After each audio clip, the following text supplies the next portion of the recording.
Well, more on our top story that a plot to carry out a string of terror attacks before and during the Euro 2016 football championships in France has been foiled. A French national was detained at the Ukrainian border with Poland after a cache of weapons was found in his van.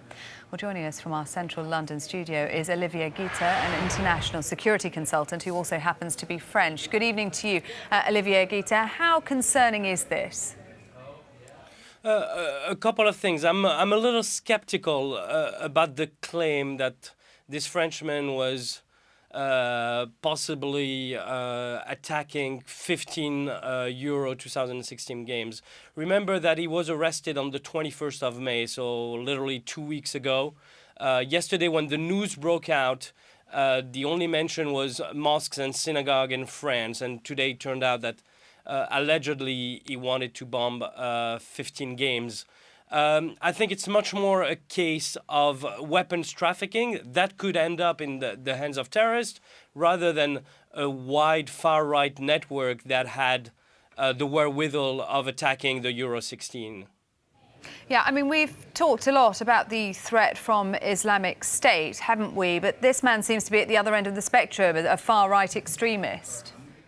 Very much so. And that's one of the points. The French security services have a very good handle on far-right networks, and this person was not on their radars, and they were surprised that he would be someone of the caliber of thinking about plotting major attacks like the Ukrainians have claimed.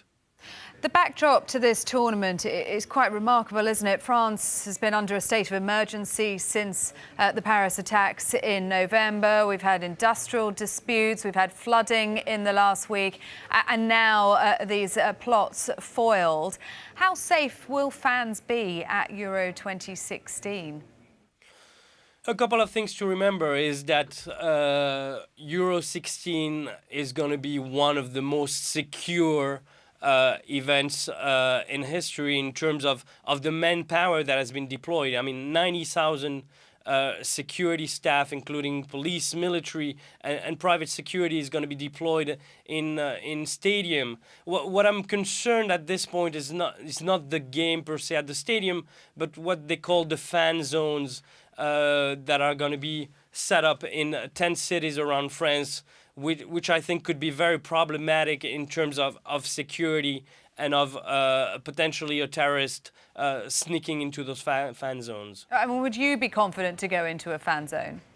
No, not at all. I mean, I think it would be logical at this point for the French Ministry of Interior to just strike out the fan zone altogether. Yeah, I mean, the officials have denied a report, haven't they, that they were going to close down the Eiffel Tower fan zone. But is there a danger that the security services could be overwhelmed and with all the focus on Euro 2016 may not have enough resources to focus on the rest of the country? That's a very good point. I mean, the focus has been on deploying everything to secure the Euro 16.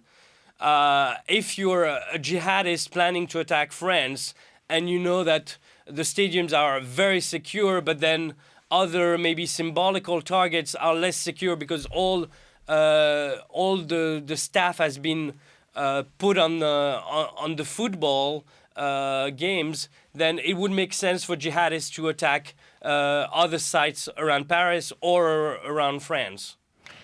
What do you make of the security measures that are being put in place? Is it possible to realistically secure an event on this scale?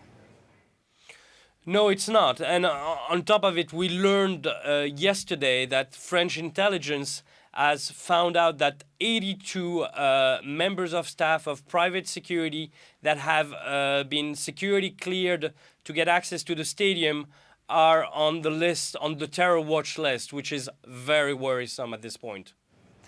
Yeah, so you're then talking about insiders, potentially, which adds a completely new dimension, doesn't it?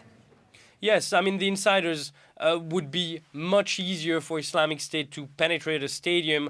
Like we've seen at the Stade de France in November, the only reason they were not able to enter was a brave security guard, but also the case that they didn't have a ticket to enter the game. OK, Olivia Gita, thank you very much indeed for talking to us this evening.